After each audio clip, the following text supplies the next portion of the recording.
No, right? We should Welcome start back, recording ladies from the and beginning. gentlemen, to Back at Into it the again. Show.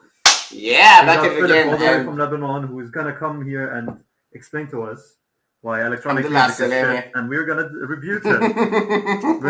we're gonna give him a rebuttal now. I think we're gonna start with the Ramadan rebuttal Kareem. because Let's keep it PC. Ali, go ahead. Give us that rebuttal of yours while you're drinking your blueberry. Okay, before we start, song music. I don't know. Thank you for your time so much. Thanks to our listeners for watching.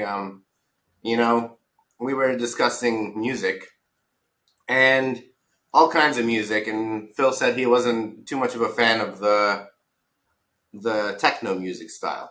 And I'm here to give my case for electronic music. There is a time in your life where you need high BPM music rushing through your veins because you become in frequency with the music and it takes you to another dimension, which is superhuman. You know what I mean? There's nothing better. Super Saiyan, yeah, exactly. There's nothing better than just like dancing and then the music comes through you and it's some futuristic music and it inspires you. You know? All kinds of genres are amazing, but there's nothing other than like electronic music, when done right, that can send you to the future. It's like a gateway to the future. It's a time machine. Ali's traveling. Yeah, okay. I get you completely, but I'm gonna tell you a theory that I have. First of all, do not ever believe any theory I give you. It's only it might sound good, on paper. It might be It's all unfounded. No facts. No facts. No established analysis. Yeah. So basically, I mean, in your teen years, at least growing up in the 90s and being a teenager between the 90s and 2000s, the music that got me to the place that you're talking about was heavy metal and punk rock and grunge and the beginning of indie rock with like the Strokes, and we were talking about before we started recording. Then in the 20s, I can understand totally that it shifts more towards techno music because it's collective. People are together, probably popped some pills together or whatever, or maybe sober. I mean, I'm not talking about substances or whatever. But what I'm saying is it's a collective thing. Everybody's going to that club that lets them in. And that club mostly plays techno. I'm not talking about a specific club, but anywhere in the world, usually 20-year-olds between the 20 and 30, let's say, gap. You have people who are in their techno clubs, and I understand the euphoria they get from the music. Then later on, when you're like, okay, I don't feel like going to a club every week, when you get to the mid-30s, like I just got to, and you're like, no, a bar is better, and bar music is not techno music at all. It becomes, more funk, more fun, more throwbacks, more. I think at the end of the night, sing-alongs. You can put "Hey Jude" by the Beatles, and you would see the crowd having the same reaction as a techno crowd at 5 a.m. or at 6 a.m. So it all depends on the situation you're in. You're rebelling in your teens. You're rebelling again in your 20s because you have so much pressure on you, and in your 30s, you're kind of starting to relax and get over the anxieties you have. And you start, finding comfort in simpler things, simpler music, I guess, not so heavy on any instrument. Let's say it's just sweet music, and that's my theory. That's my 2 cents on it, and I don't know if it makes sense to the viewers or you guys, but it's an interesting theory. Yeah, it's an interesting theory. I have with the rebellion. It's an interesting connection. Like you need that energy to support your rebellious attitude, your rebellious manner. So that kind of music will connect you to it and even activate you to move, to just like become more functional. First of all, you're rebelling on your parents because they don't understand that you have raging hormones and they're not letting you. Yeah, no, I mean, how don't they understand it? They were kids our age. That's what I don't understand about our parents. We didn't understand. They were our age once, so give us a break, it's please. It's all because of menopause and like middle-age crisis. I don't know. That's not. That's not hormones. Parents don't get a manual, like saying, "Oh shit, this is how we raise this offspring of ours. They're just learning on the job. Even if they have 5-6 kids, they're still learning on the job, and they can't really know what we're going through as teenagers. Then when you emancipate yourself from them in your 20s, you're rebelling on yourself and trying to impress someone else. Then in the 30s, I think it's still related to the 20s, but you feel, like you've established your life in a way that you wanted it. Like, this is my routine. I like it. It makes me comfortable. This is the music I'm going to listen to. I'm not saying that people in their 30s are not huge techno fans. If they remain techno fans in their 20s and remain to the 30s, probably would be still techno fans in their 60s and 70s. Mm-hmm. But that's how I see it. And rebellion. Interesting take. What about, so your taste in music has evolved. Has your taste in film also evolved throughout these times? Oh man, no, weirdly not. It's a different thing. So in movies, I'd say, and you're probably gonna laugh, teenage angst movies like John Hughes movies from the 80s, like The Breakfast Club, Pretty in Pink, and Ferris Bueller's Day Off, or all these movies kind of laid the basis for stuff that I liked later on, like 10 Things I Hate About You and stuff like that, because it observes a critical age in humans, and having this American, taste or flavor to it that not a lot of people, get to, from the region at least, get to experience, like the locker rooms or whatever, because mainly in Lebanon we have the French school systems that you don't have what you see in these movies. And these movies, I always have an affinity for them. So whenever I see like something, not the lame ones that are coming out, but the series like Sex Education and Euphoria, I kind of didn't really like it that much because it was so modern. It was so modern it didn't give any flashback to a John Hughes, because in any teenage series or movie, you always have a throwback or a mention to John Hughes. They always homage him in some way. And this one, I didn't feel it at all. I was like, oh shit, like teenage movies and series right now are gonna be so much different. I'm too old for them. But at the same time, in parallel, I used to love, and I still love, psychological thrillers. Always had an affinity for them, movies that made me think a lot. And obviously, my favorite movies and my museum of Star Wars here is Star Wars. I watch every series that comes out, every movie.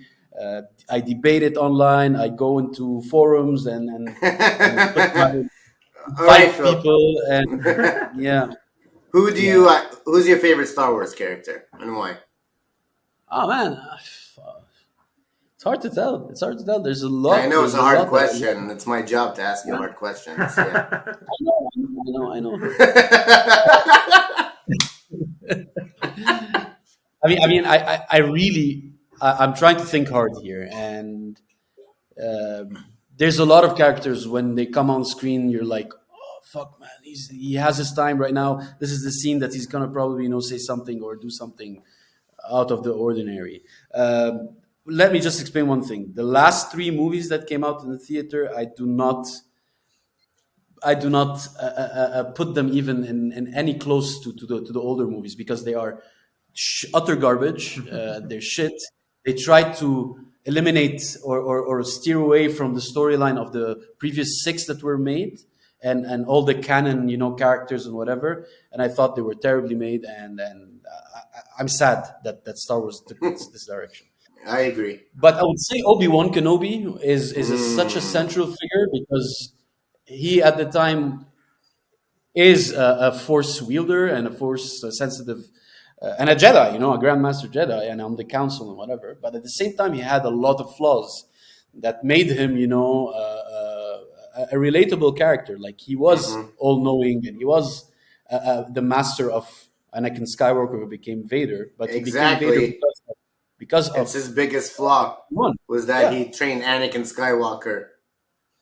You were the chosen one, We were supposed to be brothers. We're supposed to fight the dark side, not join them. It's over, Anakin. I have the high ground. The best line to end your opponent, bro. Yeah. Yeah, I love those classic Star Wars movies. If it's not the last of the newest movies, which Star Wars movie would be your favorite if you had to pick one? Oh, okay. This is gonna come probably as a shock for people who watch Star Wars. It is the movie that is between Episode 3 and Episode 4. It's Star Wars Rogue One. I don't know if you've seen it. Oh yeah, Yeah, of course. Because it doesn't have any force sensitive character. At the end, you see Darth Vader in it. yeah. But the whole story about the rebels trying to retrieve the Death Star map in order in Episode 4 that rebels blow up this Death Star. I thought it was so well made that obviously Star Wars, the studio, knew that it was so good. They created the series Andor. And I think Andor, if you guys haven't watched it, I think it's a must watch, even if you haven't seen anything of Star Wars, because it's so well made. And it has one simple message that I think the whole world right now on Earth is going through, is fighting fascism, like fighting the system, imperialism.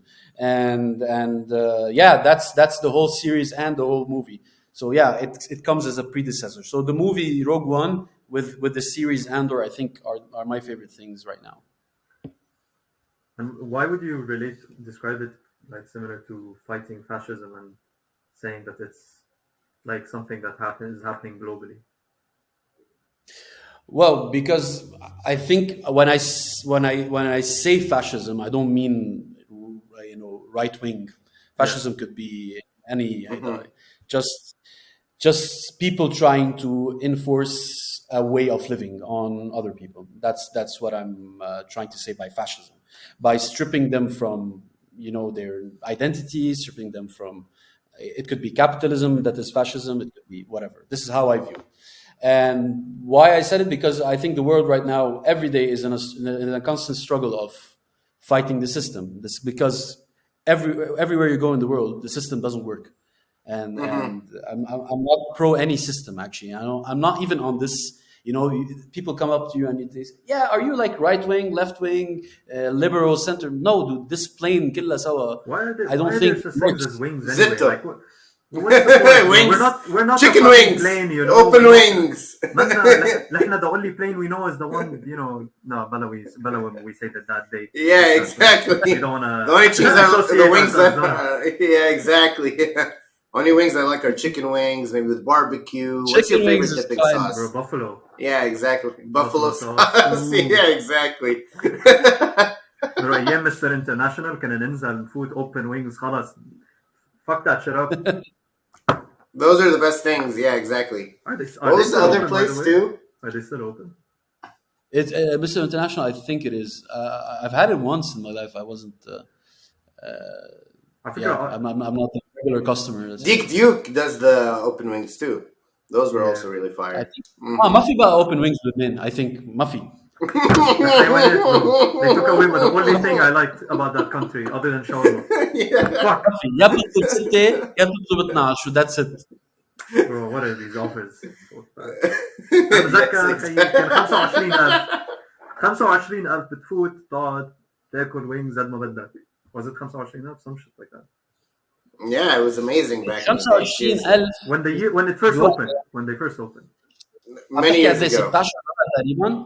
$16 تقريبا. Maybe. I can't count. So basically, right now, around like $20. Yeah. Yeah, with $16 right now, you can buy your lunch and your dinner. It's a different ballgame. I don't know if you've been away for too long. Yeah, but I have been away for too long. $16 is about 2 million liras right now. 2 million. 2 million. Yeah. Wait, so what is it right now? The it's around 100,000. $1 is 100,000. Fuck me. Yeah, I don't know when the episode is gonna be out. And Ramadan. 200. Ramadan. Bro, it comes out 200. Could be anywhere. Like every episode, you see the Lebanese currency is just like going faster than us. Yeah, yeah. Growing faster than us? Yeah. Shut up.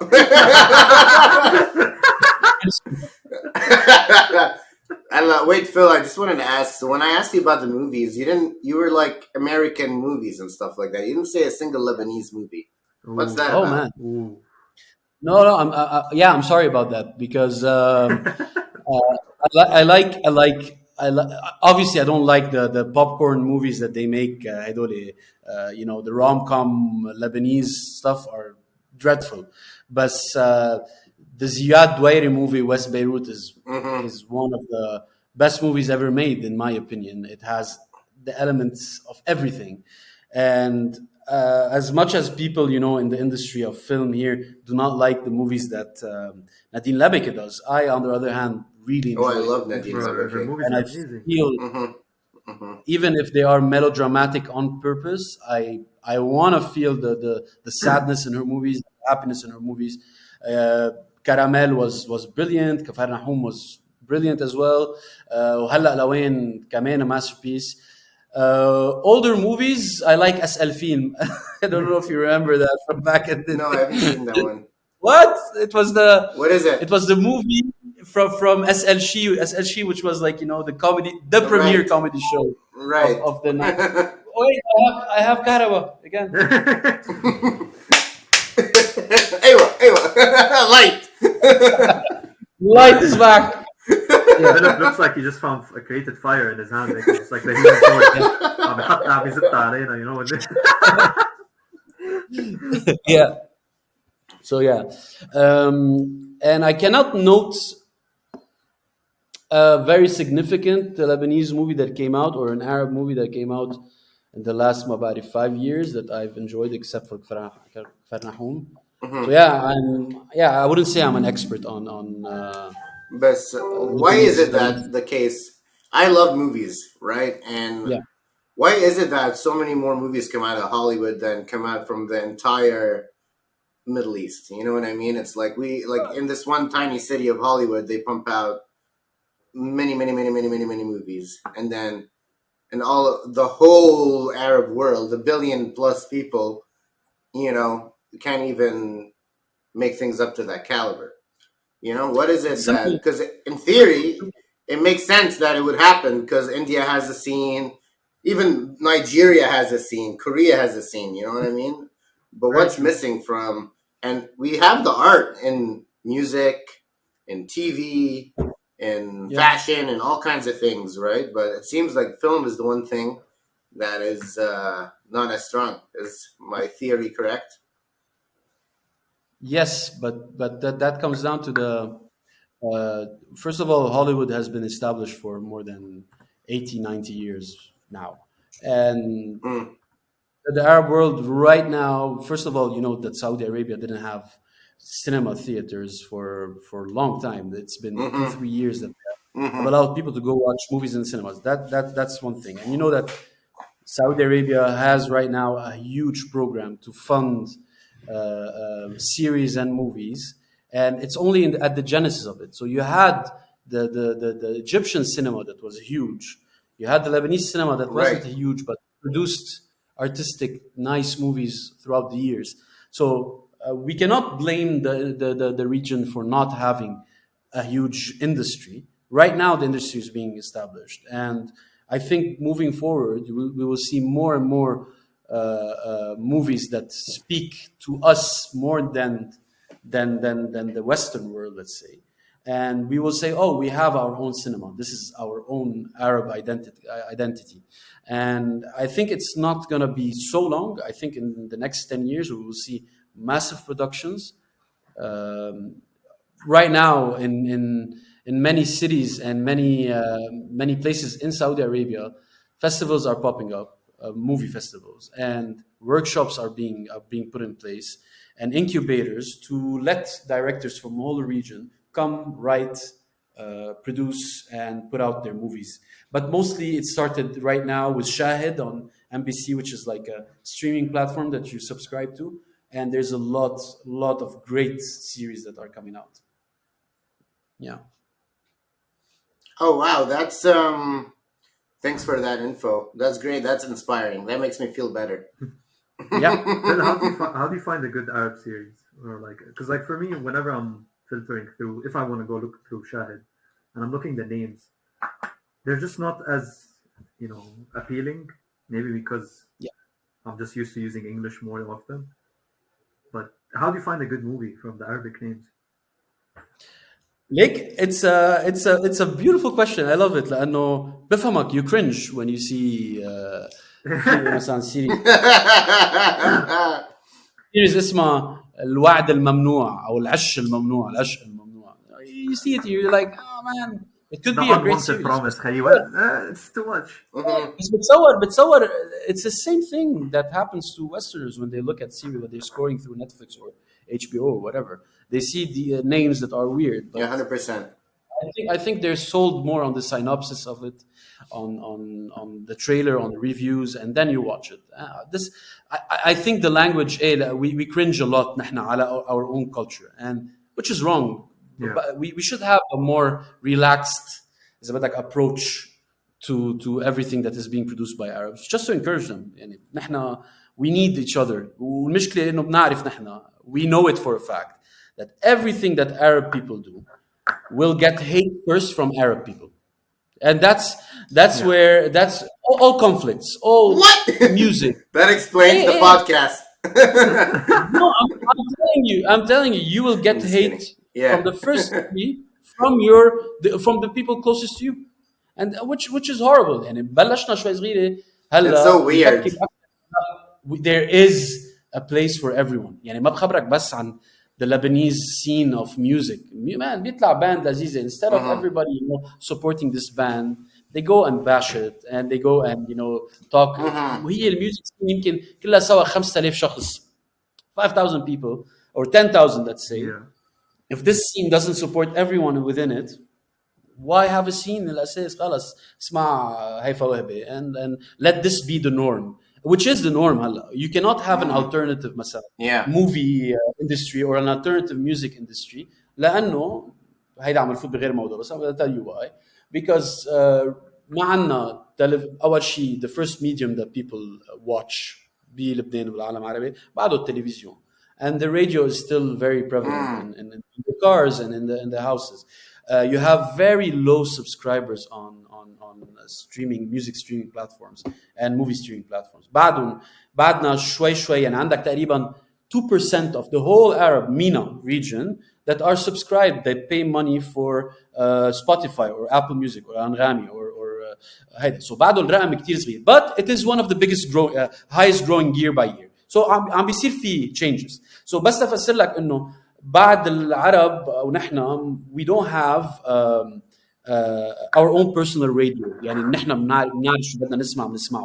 بعدهم they're dictated by what the TV shows them and what the radio shows them. So this is why they still watch shitty Lebanese series, shitty Lebanese trash entertainment on TV, and at the same time on the radio. And I can assure you, I don't know if you know this, but في شيء اسمه دعم. يعني an artist who is probably relatively unknown with a shit song goes to a radio with about $2,000 or $3,000, pays them, and they put it on rotation the whole day. So what are you trying to give the audience here?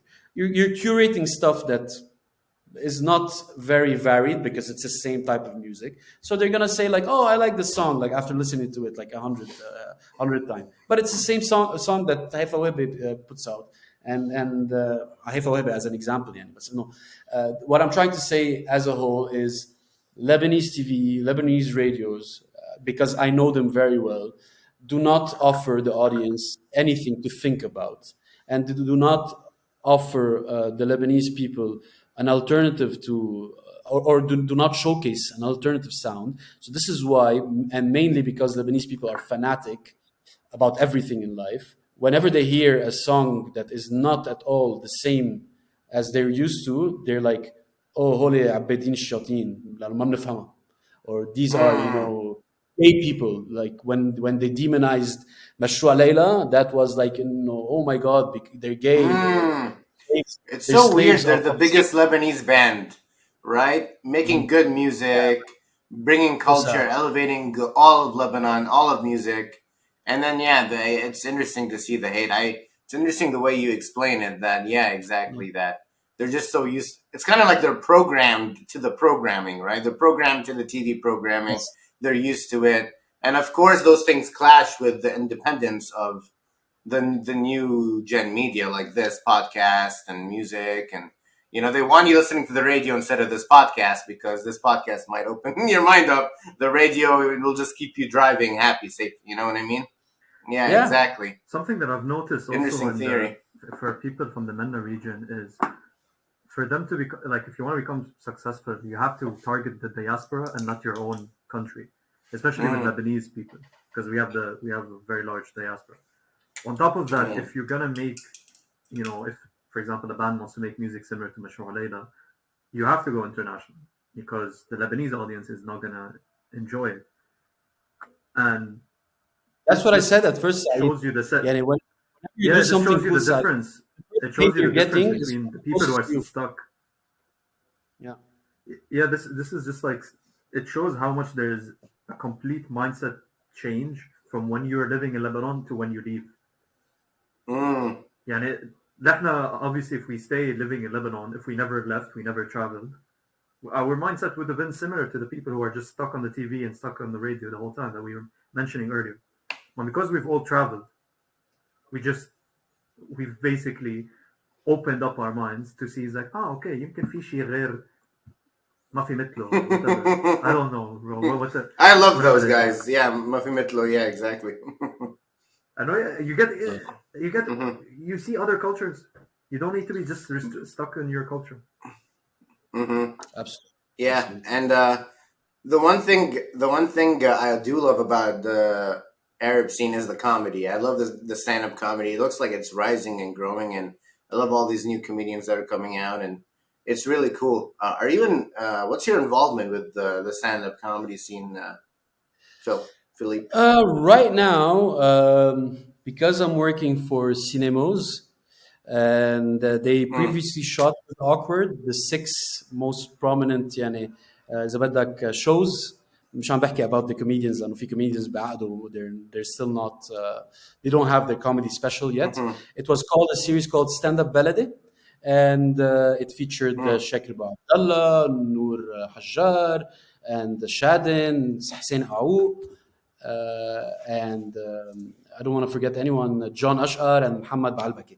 So it was 6 of them, and till this day, this comedy special that was shot, it was 25 minutes each, garnered a lot of views on Awkward's channel and on Cinemoz's channel, and I think the scene is at the genesis,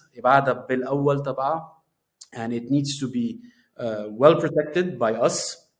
By لأنه these comedians should be at the forefront of comedy بلبنان لأنه because they challenge. It's the same thing اللي عم بقول لك إياه about music, about movies. The alternative to the mainstream comedy is the stand-up comedy اللي طلعت من Awkward اللي طلعت من الشبيبة اللي اجتمعوا under the umbrella of Awkward. And if we don't protect that, it will be censored and it will be labeled as عبادين الشياطين, as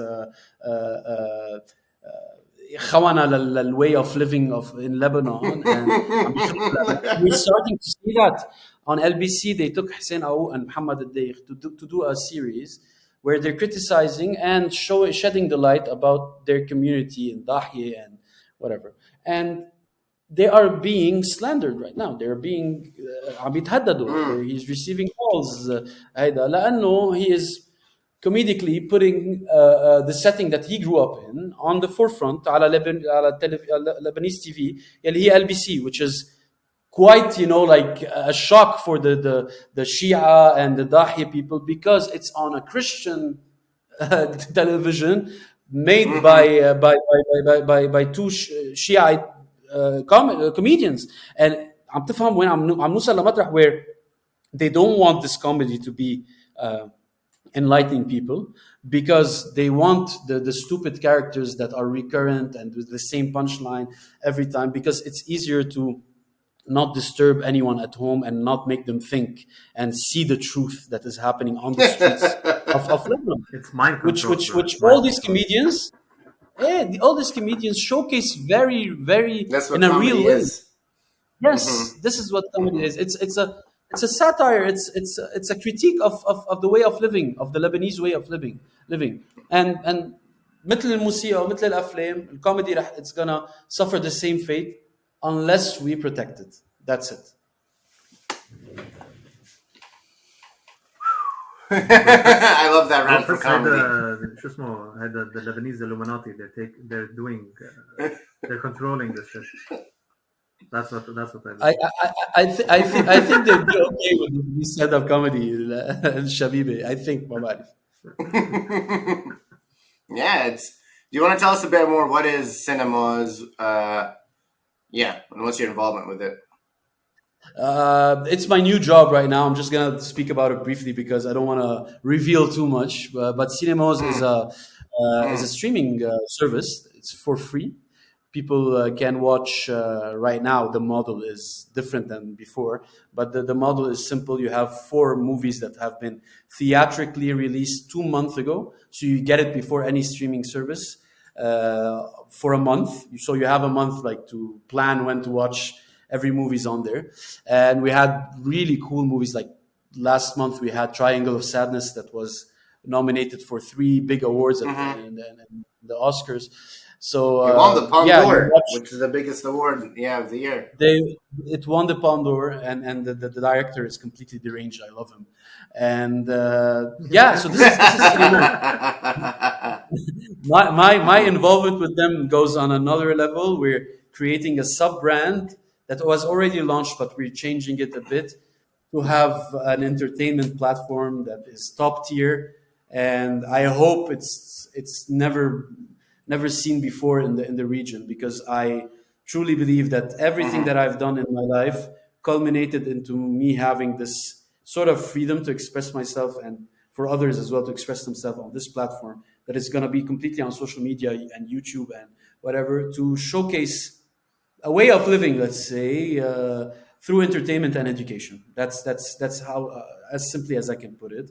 And it speaks to the generation X, Y, and Z, and we're not gonna alienate anyone. We're gonna speak the language of everyone, and it's gonna be in Arabic mostly. إذا كان في حدا بيحكي إنجليزي وما بيعرف يحكي عربي, it's fine. But no, we're gonna be speaking the language that is as simple to anyone to understand. Yeah.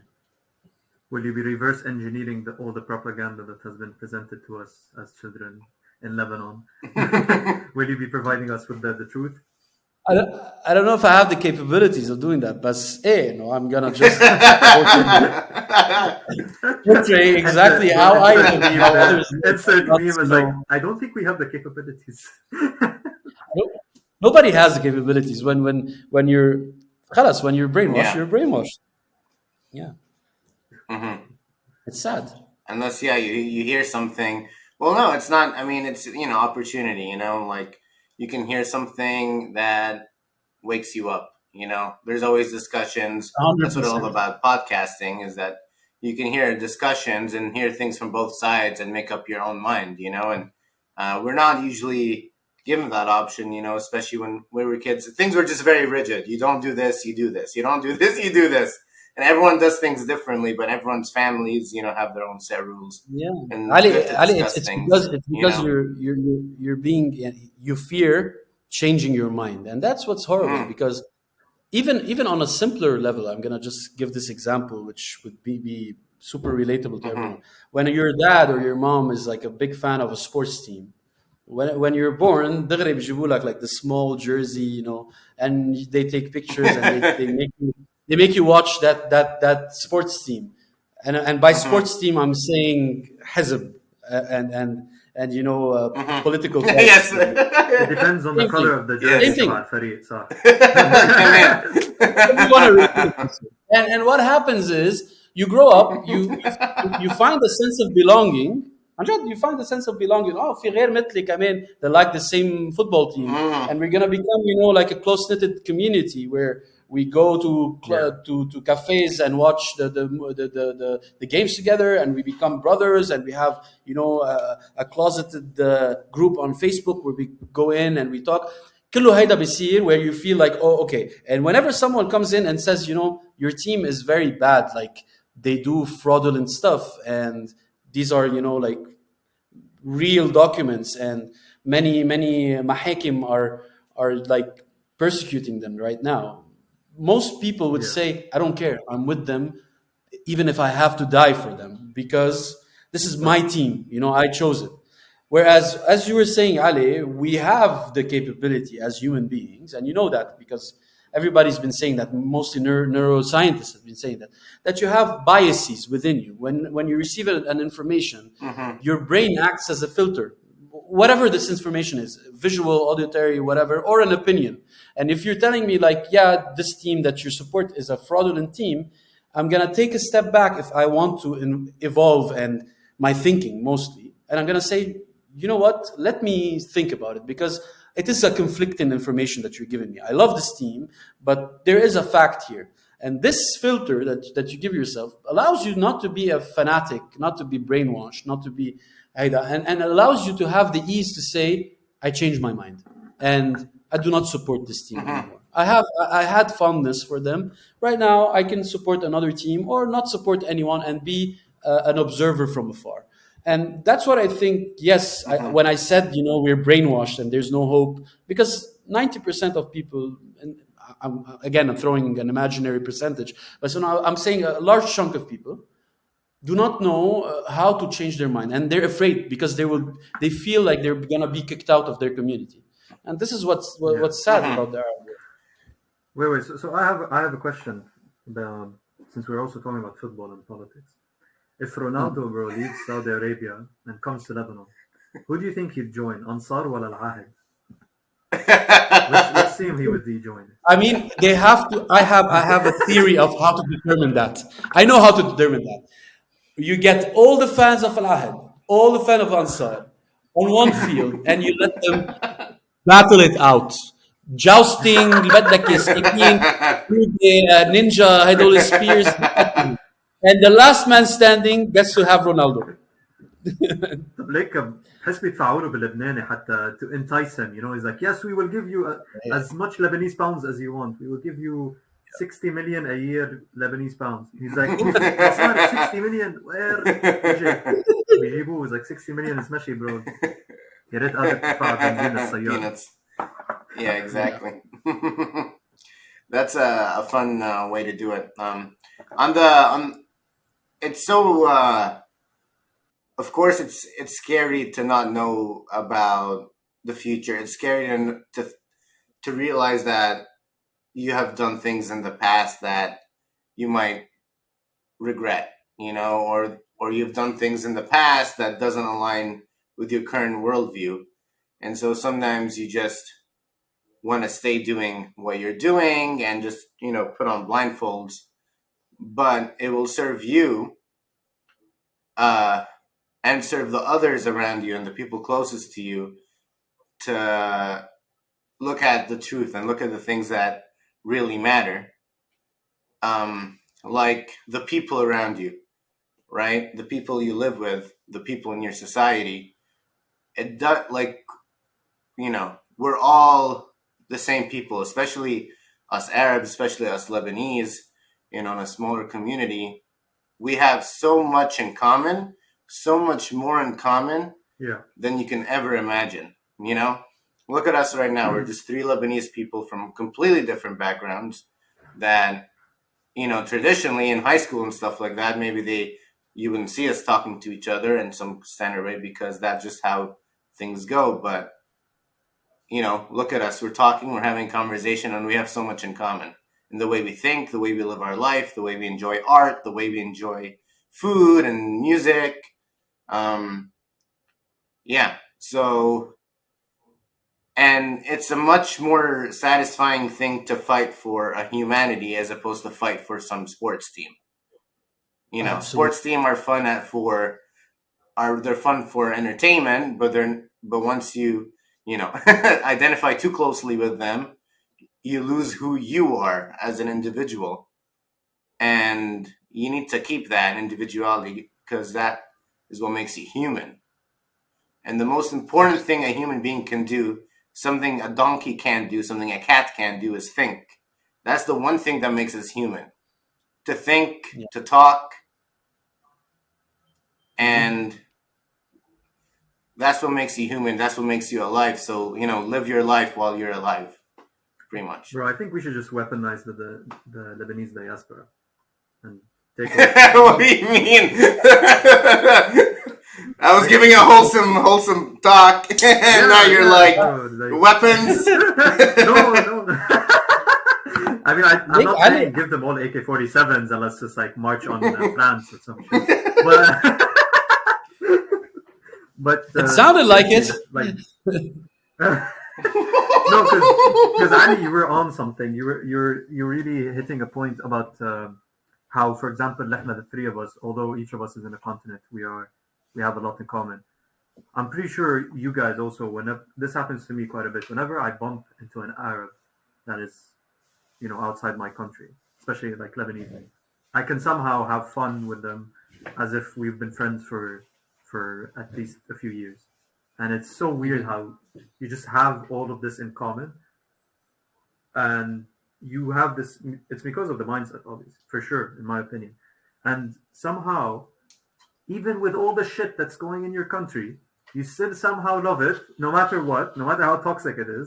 It's like that, your first ex, that's just like, it's always going to be in your head. You can never remove her. So your first passport is basically your first ex. You can't get rid of it. It's just always going to be there. Yeah. We're connected through toxic relationships. Saeed, I completely agree. It's my mess. People ask me, "Oh, you have a passport. Why don't you leave?" And I'm like, dude, no. If I leave and if everybody leaves, I'm trying to بحكي this country will be left to اللي شفتهم بماتش العهد والأنصار. يعني مش عم بحكي racially or ethnically or whatever. Fanatics. يعني they want to rule this country.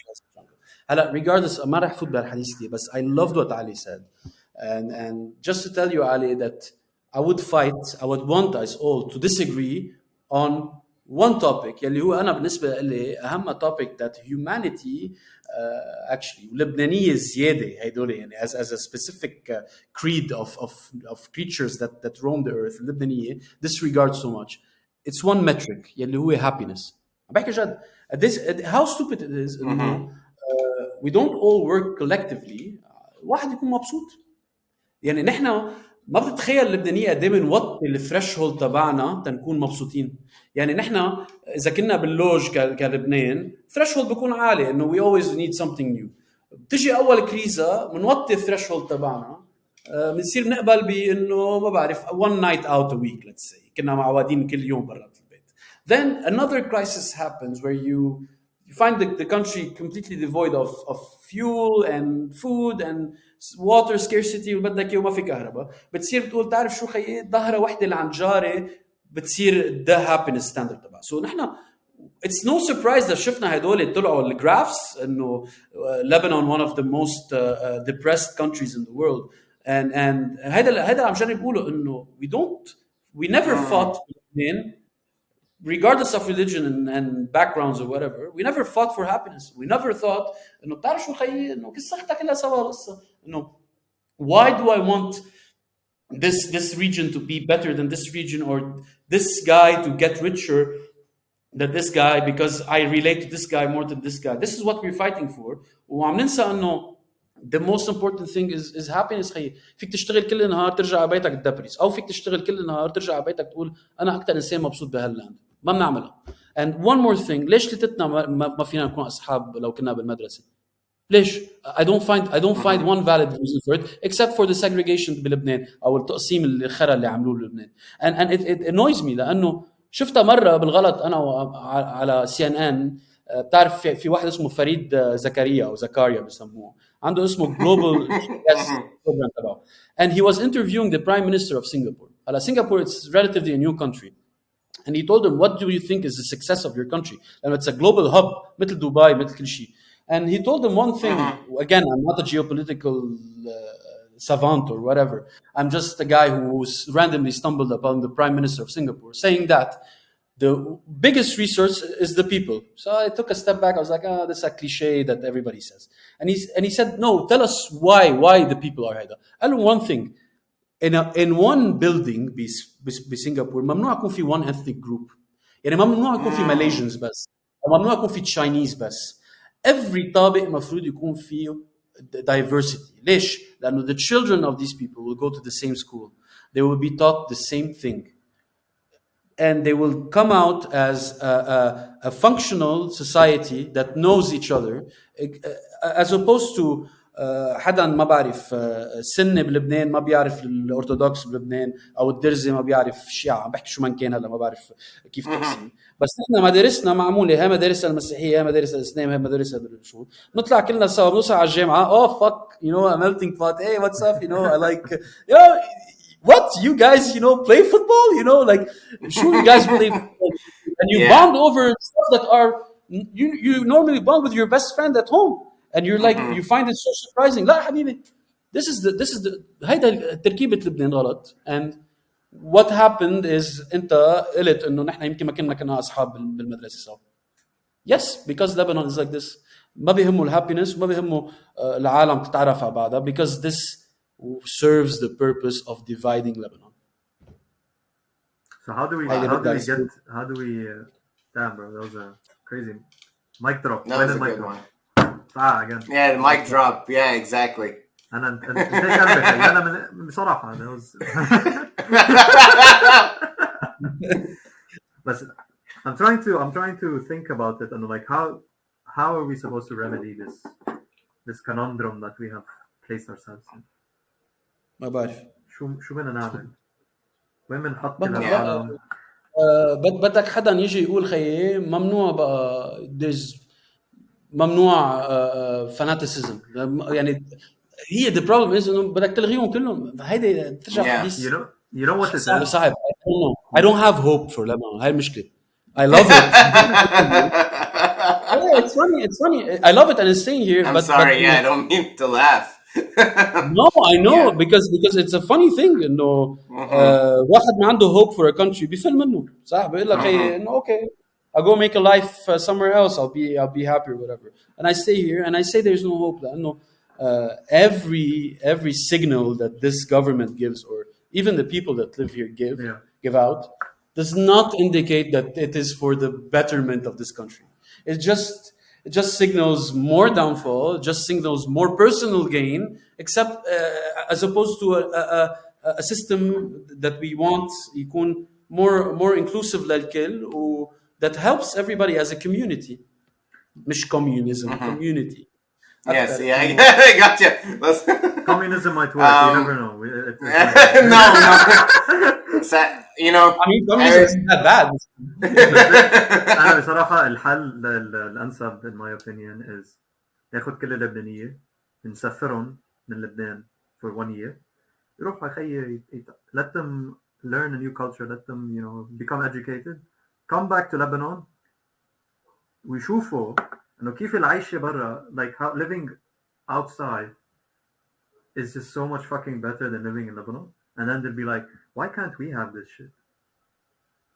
Like let them really think, why can't we have this shit? Why can't we have electricity? Why can't we have water I want proper gas coffee or in the morning I want an espresso machine that I can actually, I don't have to wait till 8 a.m. like دور الموتور حتى to fucking make coffee. And funny you're describing my life. It's so exactly. يعني عندي a window of 30 minutes when I get up to have an espresso and shower. And it's so sad. I have a 30-minute window to do these two things that normally should take you an hour to relax, wake up, ترتاح, and start your day. I have 30 minutes to do it, rushing every day. I feel like Lebanese people need to learn more about the pros of having things with convenience, because it gives them so much. It adds to their schedule. Like it opens up time for them to actually do other things in their life, which includes obviously the main important component right now, which is mental health and how people are not happy. That was exactly what I was saying. The threshold تبع الهابينس تبع اللبناني عم بيوطى. Yeah, exactly. تقبل بشو ما كان that makes you happy and you adapt to it. صح. And it becomes your threshold. And people just don't have time. People just because they're always focused on things that that will add to their stress. So without time, خلاص, you're just stuck in this loop. You're just constantly stuck. This podcast went from funny talking about movies and music and DJ and electronic and now we're talking about hope and life and death and yeah, exactly. This is how the three of us became friends, bro. This is like we're just talking about everything yeah, exactly. The highs and lows. The highs and lows. Yeah, as a solution, I do think I think it's a good thing that we can do is to offer an alternative story. That's something that can work, like if more and more people hear this other story, like right now there's a story that you have to do this one thing, and if that's how you live life, but then if you hear another story like, oh, there's another way you can live your life, another way you can treat other people, and it's better for you and it's a more convincing story, more people buy into that, deeply.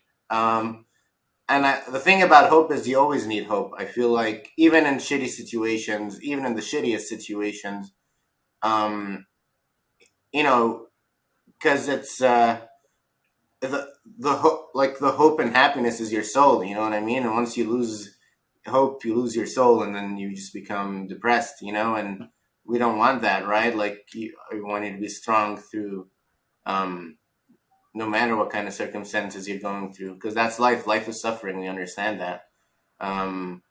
There's so much uncertainty. There's so much suffering. There's so much pain. But you need to have some hope for yourself, for the future, for the people around you. I don't know, Phil. How do you stay happy despite all this? I mean, you've described yourself as a happy guy. Yeah, exactly. How are you doing it?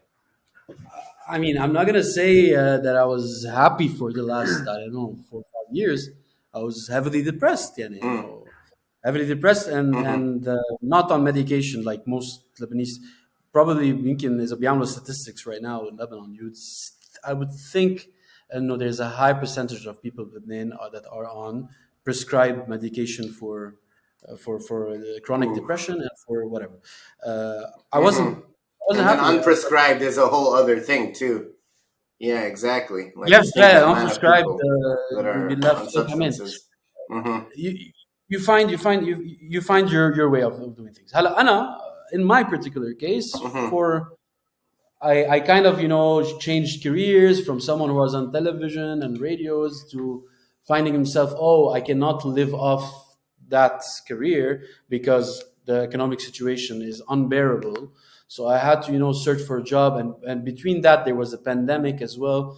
I found myself like, oh, okay, I'm physically fit because I had a diet and I was doing lots of sports, but I thought that this would give me the good body and the good happiness, would give me the happiness, sorry. And I found myself depressed, like I love being at home alone, but at the same time not having a purpose kind of got me depressed, and I started like binging on food and whatever, and watching stuff and playing video games the whole day until I found a job. But I found a corporate job that was so tough, but it made me learn so much that I also was depressed. I was making okay money, but at the same time I was like working from 8 a.m. to 11 p.m. every day and not having a life and going out once to drink, and the cycle the cycle repeats day in, day out, day in, day out, week in, week out, till 2 years passed. And I thought, no, I don't want to do this anymore. I want to do something that I love. And what I love is content, and I love cheering up people, and not, constantly every day putting out content, but at least, and I saw that my friends had this project as well. And we decided to work together finally after like 12 years of, yeah, we should, and we should, and we did it. And you know what happened is I started working on the 3rd of January for my new job, and I had 2 weeks gap between the jobs. And for the first time, when I went to an office in 2 years, because I used to work remotely for that other company, I felt like a breath of fresh air. And I said to myself, okay, I'm going to come in every day and be the spark of, I don't like to say positivity, but I'd like to say starting something, like making people who feel like, slouching on their desk come up and have a smile with me, have a laugh, have a coffee with me, have a cigarette, whatever. So that made me less depressed. That took me out of my depression. The fact that I was talking to people and making a small جو مثل ما بيقولوا بالoffice made me feel better. And yeah, I'm telling you, this is how I dealt with my depression. I took myself out of a situation that was unfavorable for me, and I put myself in another situation that was favorable. And I am doing much better. And obviously, I did therapy for like 5-6 months during my old job, and that helped massively. Organizing my life is everyone's life. Organizing their life sort of is 50% of curing your depression or dealing with it. يعني تعمل routine لك that is favorable for you is 50% of curing depression. The other 50% you have to talk to your therapist. I don't know if it makes sense. Ali, do you talk to your therapist enough? Oh man, I can't believe I'm crying on this podcast already, dude. Well, there's something really beautiful in what you said, Phil. Can't believe we're just talking about music and video games, and now we're having this deep talk about life. Wow. I'll have to share this with my therapist on Friday. Yes, exactly. No, exactly. I mean, I love what you were saying about once you decided that, no, I'm not just gonna go through my day being whatever, having no energy. No, I'm going to go through my day and do the best I can. Say good morning to people, try to cheer people up, make a joke, make friends, Vamos, andale. If everyone did that, how beautiful the world would be, Yeah, exactly. Oof. Said you should take it from here. I need to drink some jaleb right now. صح خلاص. Yeah. Can you continue? Or you can't continue anymore? Okay. Thank you for watching another episode on the AQ The Show. Is a liability at this point. This is how we say goodbye. Salute to the camera, hand on. And قرب على الكاميرا. Okay.